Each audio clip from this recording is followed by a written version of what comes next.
I'm Ashley Kyle. And I'm Bob Spicer. And this is your Lake of the Ozarks news update, brought to you by Lake TV and LakeExpo.com and sponsored by Old Kinderhook Golf Resort and Yacht Club Power Sports. And today we're going to be talking about what to do with your fall leaves. And here's a hint, don't put them in the lake. Right. The Veterans Parade in Osage Beach. Big plans for a lakefront eyesore. What to do about all the stray animals in Camden County. High school football wrap-up with William Holtz. The Celebrity Chefs auction last week. And changes, good and bad, for hunters and anglers in Missouri. And much more. Plus, we'll take a look at events coming to the lake this weekend. All that's coming up after a message from Old Kinderhook Golf Resort. Have you reserved your space for your company's holiday party yet? I'm Danielle Cornelius, event coordinator at Old Kinderhook, inviting you to celebrate the season here with us. We offer a warm and inviting environment that can accommodate up to 150 guests. So this holiday season, make plans to celebrate with us and enjoy all Old Kinderhook has to offer, including our new outdoor ice skating rink. Old Kinderhook, the lake the way it's meant to be. For the holidays. Veterans Day came early at Lake of the Ozarks over the weekend as Lake of the Ozarks Elk Lodge sponsored the first ever Veterans Parade in Osage Beach. The lake celebrated with marching band, color guards, classic cars, and plenty of American flags. The parade marched up the parkway to the Elks Lodge, where the military gathered, young and old, to share their stories about past service. I was in Vietnam in 1970 and 71. I served with the 101st Airborne Division, Charlie Company, 2nd of the 506th Infantry. I was in the Air Mobile Assault Helicopter Squad and spent a lot of time out in the jungle. Inside the Elks Lodge, people gathered for snacks and conversation. And some stopped by to sign a special petition. What we're doing right here is getting a petition signed so we can rename the new expressway, the section of Highway 54 from the Osage River Bridge to the VA clinic. We want to rename the thing Veterans Memorial Expressway. We need 100 signatures on a petition, and right now we've got over 300. We want to have 500 when we send it in. And Mike Kehoe is going to sponsor the legislation in the Senate, and Representative Rocky Miller is going to sponsor it in the House of Representatives. The day ended with a military salute to the vets, past and present.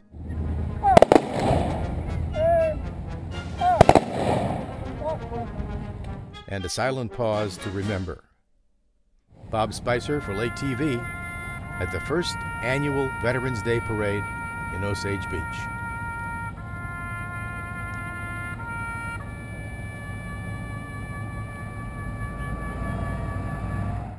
Don't dump your leaves in the lake. That's the annual reminder from the Lake of the Ozarks Watershed Alliance, who points out that excessive leaves can cause major problems in the water. When homeowners put their fall leaves in the lake, it can lead to serious algae growth. That can decrease water oxygen levels, which hurts fish population. And it can also cause some pretty terrible smells, which is not good for the human population. Instead of dumping leaves in the lake, you can safely burn them, but you'll need to call your local fire district first, or start a compost pile and let your garden and flower beds benefit from the nutrients next year. Well, it's got plenty of nicknames, and none of them are very flattering, but what is known by some as the Beirut Hilton, officially building 4 of the Majestic Points condominiums, may soon be headed toward completion. It's located on Shawnee Bend 2. The project began about 10 years ago, if you remember, and although much of it was completed, the property was ultimately foreclosed on. Among the units that sold in Building 4 was a $1.6 million penthouse, but the buyer never got to move in because electricity and water were shut off to the building. But development on the project appears likely to resume after the new year, and Sunrise Beach Fire Marshal Robert Northcott says he recently toured the building with the project's construction supervisor.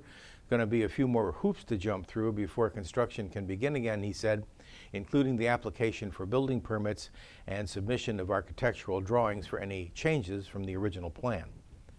Camdenton Fire Chief Drew Stark is on the mend after a car crashed into the fire station office and injured his right leg last month. But until Stark is ready to return to work, the city has appointed Osage Beach Police Chief Todd Davis as the interim fire chief. Davis normally works as the assistant chief for Camdenton. The city also appointed Mid-County Fire Chief Scott Frinston to serve as Davis's assistant in the interim. The city says Stark's physical therapy has gone well and he returned home on Friday, November 7th. Camden County has too many unwanted animals. Local no-kill shelters are often filled to capacity, and the county commission is trying to determine the best long-term fix. Back in 2012, the county bought a building in Montreal to convert into a kill facility, but not much progress has been made there, and the county is now considering selling that building and pursuing a different course.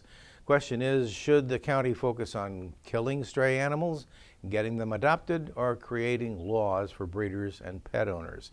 County Commission will meet this month with Dogwood Animal Shelter Board President Dr. John Reinhold in hopes of somehow forging a solution to this problem. There were plenty of uncontested names on the ballot last week, but voters did choose James Bryant as the new Morgan County presiding commissioner. They also sent incumbent state and national legislators back for another 2 years. At the state level, Missourians rejected 2 constitutional amendments that would have tied teacher pay to standardized testing and would have created an early voting period. But 2 amendments were approved. One allows evidence from prior offenses to be used in trials for individuals accused of sexual acts with a minor, and the other requires the governor to pay the public debt and provides a legislative check to any decisions to restrict funding for education or state services. Many folks at the lake weren't too happy to hear that local emergency vehicles were required to pay a toll when crossing the community bridge. You might remember we covered this story last week. The Bridge Board had sent out a notice to local agencies reminding them of that policy and stating that free passes were only allowed when the emergency vehicle had the lights on. Well, the board has now changed that policy after getting approval from the U.S. Department of Agriculture's Rural Development Division. The USDA holds the bonds for that bridge, so they got to make the rules. And the board assured them that permanent exemptions for emergency vehicles wouldn't cost very much, so the bridge is expected to be paid off by 2042, and that would then be turned over to the state of Missouri, and we get to cross the bridge for free. An online auction is offering some of the best views and tastes of the Lake of the Ozarks, all while helping promote lake area tourism. The auction runs from now until December 2nd, 2014 at 10 p.m. and is a fundraiser for the Lake of the Ozarks Convention and Visitors Bureau. Among the dozens of auction items are scenic flights over the lake, a professionally guided fishing trip, golf and lodging packages, and a celebration dinner cruise. Check it out at lakesilentauction.com. It was a record year at the 13th Annual Citizens Against Domestic Violence brunch held at the Lodge of the Four Seasons last month. About 450 people attended the brunch to help fund programs and services offered to victims of domestic violence and sexual assault that occur in the lake area. About 20 lake area restaurants provided food for the event. It raised a total of about $20,000. Good news for anglers. The Missouri Conservation Department recently stocked about 6,000 rainbow trout in 3 mid-Missouri lakes for winter fishing. Trout like cold water, so they can only survive in Missouri streams during the summer, but in the winter months, the MDC program allows trout fishermen some extra options. Trout were released into Cosmo Bethel Lake in Columbia, Kiwanis Lake in Mexico, and McKay Park Lake in Jefferson City. Until January 31st, it is catch and release only with restrictions on which lures you can use. But beginning February 1st, you can use any lure you want, and there's a 4 trout limit, no matter what their size.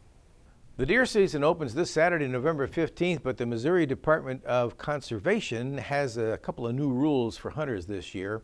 Firearm antlerless deer permits have been reduced from any number to just 1 in most counties of the state. This applies to all portions of the firearms deer season combined. The department says the reason for the change is that some hunters and landowners had voiced concerns about the policy that allowed hunters to take any number of antlerless deer.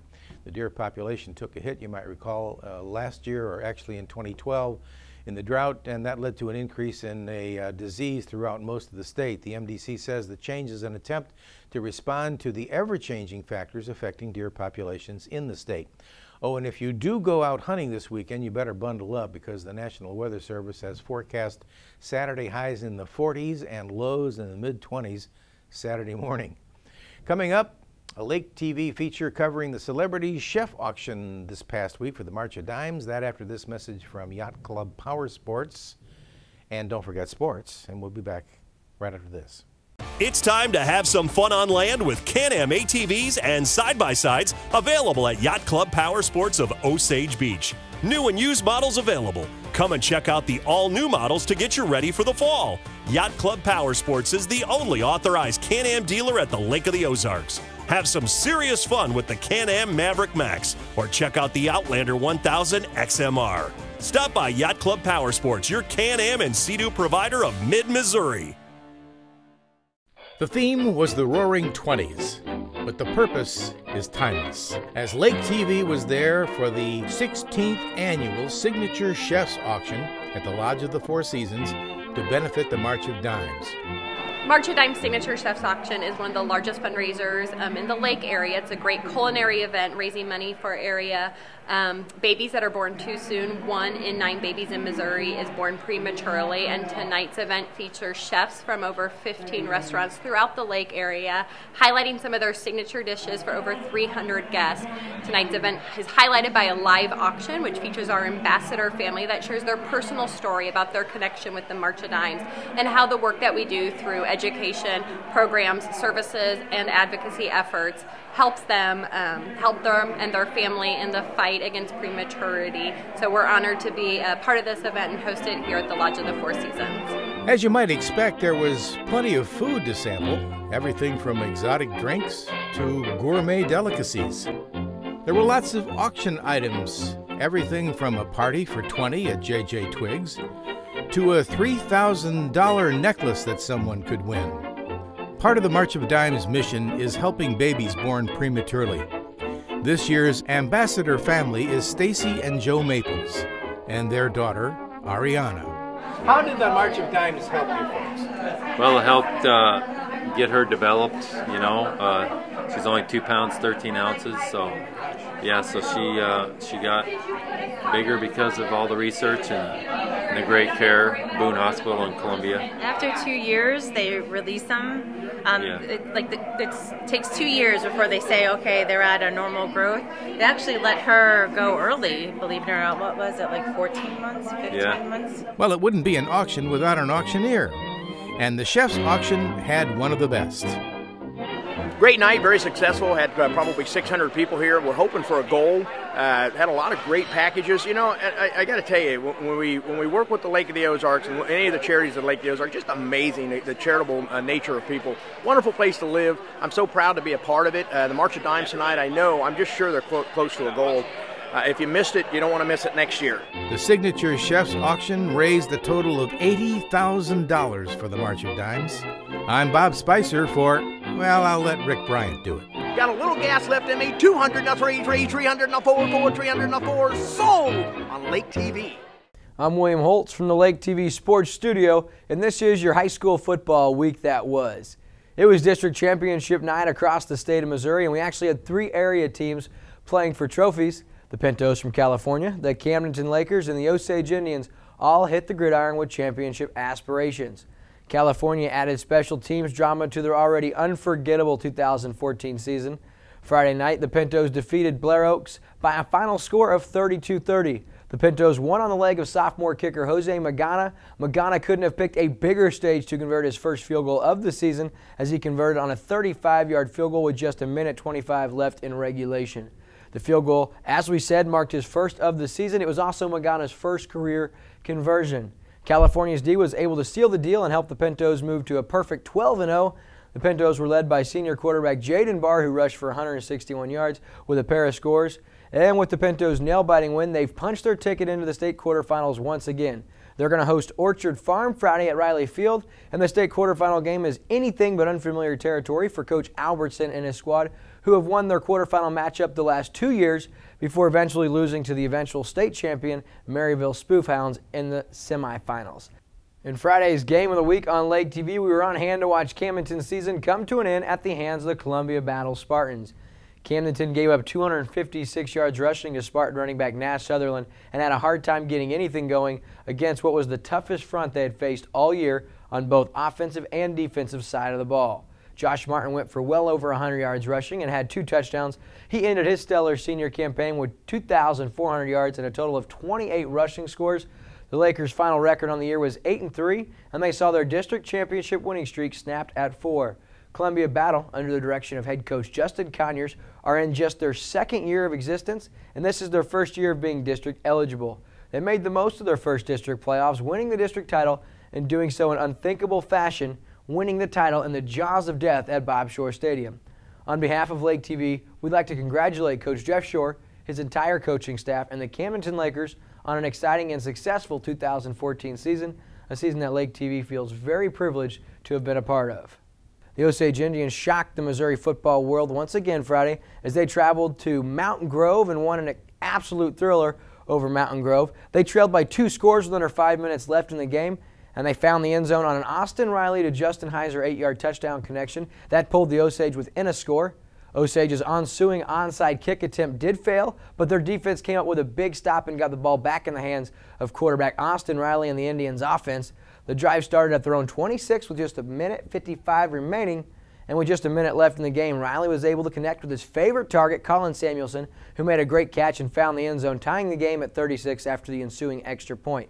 And in overtime, the Indians got the ball and needed all of 2 plays to score. The touchdown was from 11 yards out on the legs of Jake Ulmer. The Indians' defense then came up with a game-sealing pick, giving the Indians the final win of 43-36 in dramatic fashion. Riley finished the night with 476 yards passing and 4 scores, and Colin Samuelson once again had another huge night, 8 grabs, 296 yards and 2 scores was his final line. Samuelson is now the all-time leading receiver as far as yards are concerned in Osage history. Jake Ulmer had over 100 yards receiving and a score, and also 50 yards rushing and added another score on the ground. Leading the Indians defensively, Brad Russell, he threw in 18 tackles, 8 of those for a loss. He also had 2 quarterback sacks, while Jed Robertson had 3 quarterback sacks and recovered a fumble. Osage, now 10-2 on the season, they find themselves in the state quarterfinals Friday when they'll play host to the Monette Cubs. That game can be seen live right here on Lake TV, starting with the Burger Smokehouse pregame show at 6:45 and kickoff set for 7. Tune in on Como Channel 90, Charter Channel 197, and as always, streaming to anywhere from MyLakeTV.com. So that's going to conclude this week's high school football recap from the Lake TV Sports Studio. I'm William Holtz. Now events this week in the Lake area. The Community Foundation of the Lake is offering a free fundraising institute and board training for any board members, staff, or volunteers of local nonprofit organizations. The training is from 9 a.m. to noon on Wednesday, November 12th at Central Bank of the Lake of the Ozarks in Osage Beach. There's a holiday marketplace happening at Camden County Museum on Friday and Saturday from 9 a.m. to 4. There'll be craft booths and vendors with Christmas gifts, and lunch will also be available. While the menfolk are freezing in the woods, Seven Springs Winery is inviting women for a day of pampering, shopping, live music, and wine drinking at their annual Dough Camp. That's from noon until 4 p.m. on Saturday, and admission is free. Also on Saturday, Open Door Christian Fellowship is hosting a holiday bazaar from 9 to 5. There will be a silent auction, demonstration tables, a bake sale, and some holiday shopping. And the woods will be echoing with shots of hunters thinning the herds this weekend, so we'll leave you with a few reminders about hunting safely and legally. With a few exceptions, most hunters are required to wear 2 hunter orange items, a hat and a shirt, a vest or coat. Orange camouflage does not fulfill this requirement. Remember, it is illegal to bait deer by putting out grain or other feed within 10 days of your hunt, and you will, of course, need to tag your deer after making a kill. For more information about hunting regulations, visit mdc.mo.gov, and happy hunting. That wraps up this week's Lake of the Ozarks News Update. I'm Ashley Kyle. And I'm Bob Spicer, and thanks for watching us on Charter Cable Channel 197. Como Connect Channel 90. And of course, you can watch us anytime, anywhere, 24/7 on MyLakeTV.com, and we'll see you next time.